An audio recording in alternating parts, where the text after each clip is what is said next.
bersama kami di Net 12 dan hari ini 13 September 2016 merupakan Hari Sepsis Sedunia. Untuk mengenal lebih jauh bahaya infeksi berat ini pada anak sudah ada dokter spesialis anak, Dr. Yulianto Santoso Kurniawan atau biasa kita panggil Dr. Anto ya. Ini dari Yayasan Orang Tua Peduli. Selamat siang, Dokter. Dokter, sepsis itu apa ya? Terima kasih Mas Aris. Sepsis itu sebenarnya suatu infeksi berat. Jadi saat kita terkena infeksi dan infeksi itu mempengaruhi seluruh organ tubuh kita dan banyak organ yang terpengaruh, maka itu yang dibilang sepsis atau infeksi berat atau blood poisoning. Infeksi tubuh gitu ya. Betul. Tapi tepatnya itu infeksinya pada bagian apa sih di dalam tubuh itu? Baik. Kalau sepsis itu pintu masuknya banyak. Jadi infeksi itu bisa masuk dari rongga pernafasan, bisa dari saluran pencernaan ataupun dari luka. Begitu sistem kekebalan tubuh kita tidak bisa mengatasi infeksi tersebut, maka infeksi tersebut akan beredar di seluruh tubuh kita yang dibilang blood poisoning itu. Nah, sehingga tubuh kita akan memberikan respon peradangan yang untuk melawan bakteri tersebut, namun akibatnya selain melawan bakteri, dia juga akan mempengaruhi fungsi-fungsi organ kita. Nah, jatuhlah ke infeksi yang berat, nah itu yang bisa menyebabkan kematian. Nah, kalau misalnya di dunia ini kan bisa dibilang sepsis itu adalah common disease gitu ya. Tapi di Indonesia banyak juga yang belum mengenali ini gitu. Tapi untuk di Indonesia ini seberapa memprihatinkannya sih sepsis ini? Baik, untuk sepsis memang jadi masalah besar karena sebagian kematian pada anak itu cukup besar disumbangkan oleh sepsis atau infeksi berat tersebut. Di Amerika sendiri sih datanya kurang lebih hampir 10% kematian pada anak-anak di tahun 2003 itu disebabkan oleh sepsis. Sehingga mereka membuat satu kampanye dan bahkan dokter-dokter anak atau intensivis itu berkumpul dan membuat satu panduan atau konsensus tujuannya untuk mengurangi angka kematian karena sepsis. Di Indonesia sendiri di salah satu studi di Rumah Sakit Rujukan Nasional di tahun 2009 itu angka yang dirawat di ruang rawat intensif akibat sepsis mencapai 19% dan angka kematiannya mencapai 10%. Ini berarti besar juga gitu ya angka kematiannya dan memang rumah sakit tertentu saja yang bisa menangani hal ini gitu ya? Betul, Rumah Sakit Rujukan Nasional yang dilengkapi dengan alat intensif, ruang rawat intensif care. Ya, nah dokter ini siapa saja sih yang rentan terhadap sepsis ini? Baik, kalau sepsis sendiri dia sangat rentan terhadap kelompok yang memiliki risiko. Dalam arti dia berisiko untuk kena tapi belum pasti. Tapi kelompok yang risiko tinggi itu terutama adalah kelompok bayi-bayi baru lahir. Jadi kita bilangnya neonatus antara 0 sampai 28 hari. Kemudian dari usia 1 bulan sampai 12 bulan kita bilang paling tinggi di neonatus. Dan juga kelompok risiko tinggi berikutnya adalah kelompok lansia di atas 65 tahun. Jadi ada dua kelompok nih ya, balita gitu ya. Dan juga lansia.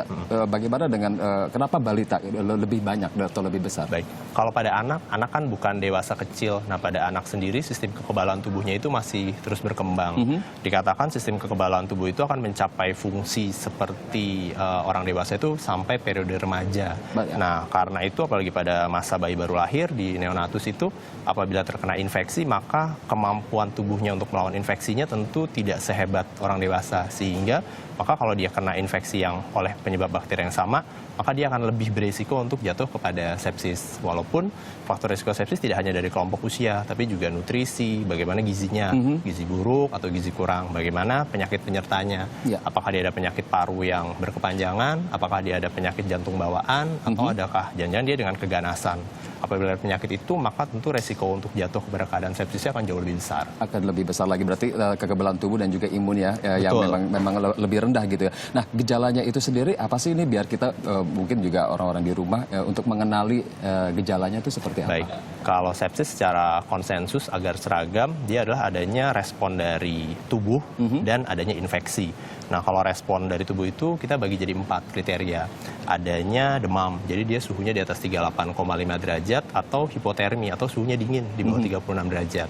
Kemudian dia denyut nadinya cepat, jadi denyut nadinya apabila kita ukur cepat, tapi itu juga dibagi berdasarkan usia. Kalau antara 0 sampai 12 bulan dia di atas 160 kali per menit, kalau 12 bulan sampai 24 bulan di atas 150 kali per menit, jadi kita ada panduannya.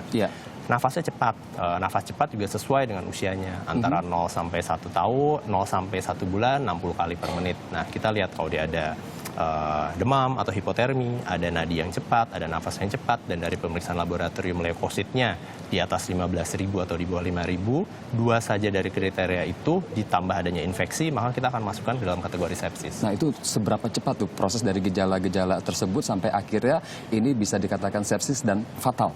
Baik, Untuk proses sampai terjadinya sepsis sebetulnya tergantung dari kita bilangnya ada host, ada agent, ada lingkungannya. Host itu artinya pasiennya. Pasiennya berada di resiko yang mana? Apakah dia resiko tinggi, neonatus, atau lansia, atau dia resiko yang anaknya anak bugar, anak sehat, gizi baik. Ya. Kemudian faktor agentnya atau penyebabnya, apakah dia bakteri yang natif, yang wild type, jadi tidak resisten terhadap antibiotik, atau dia bakteri yang sudah resisten terhadap beberapa antibiotik gitu. Jadi akan berbeda sekali apabila seorang anak bayi baru lahir terkena infeksi bakteri yang resisten terhadap antibiotik, maka proses dari sepsis akan sangat cepat, mungkin dalam hitungan 24 jam pertama. Tapi apabila satu anak, dia anaknya baik-baik terkena infeksi bakteri yang didapat dari komunitas atau masyarakat yang tidak resisten terhadap antimikroba, maka kemungkinan untuk jatuh pada keadaan sepsis jauh lebih kecil dibanding yang risiko tinggi tadi. Begitu ya. Namun salah satu kampanye kesehatan dunia adalah bijak pemakaian antibiotik nih. Bagaimana nih orang tua harus tahu gitu ya apa antibiotik yang tepat dalam kasus sepsis ini?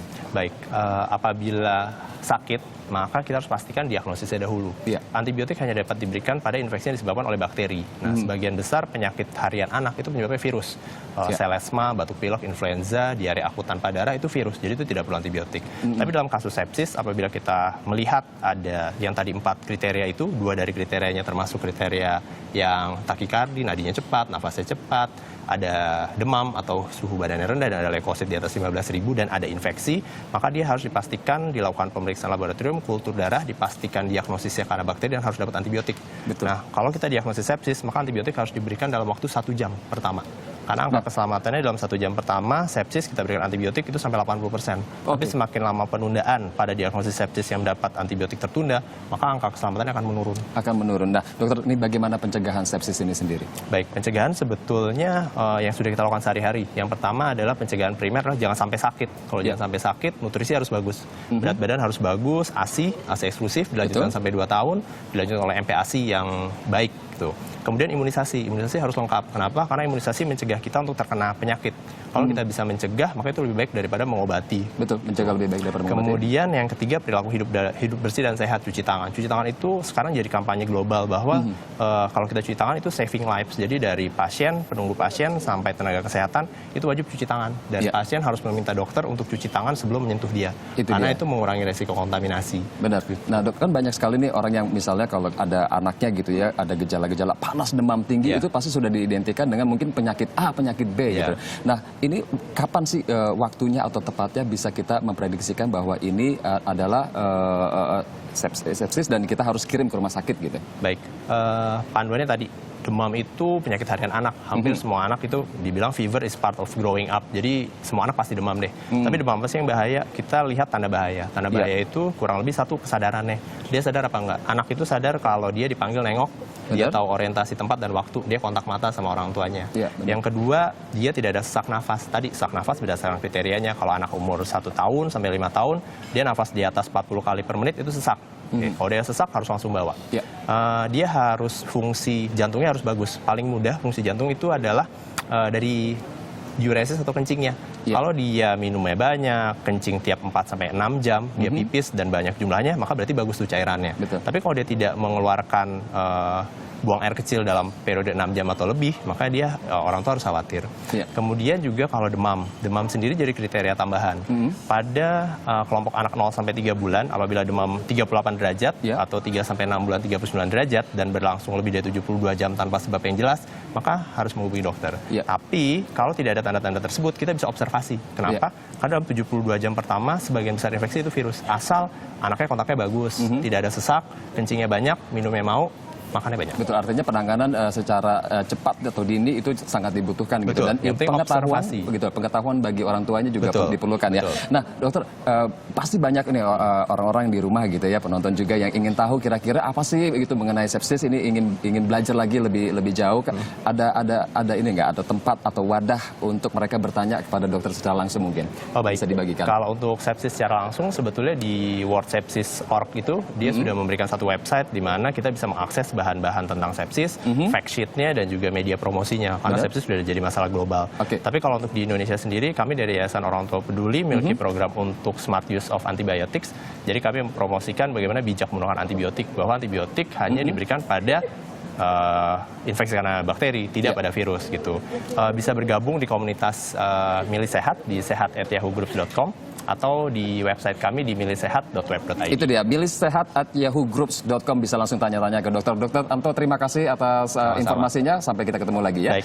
Dan kami masih memiliki sejumlah informasi menarik lainnya. Tetap bersama kami di Net 12.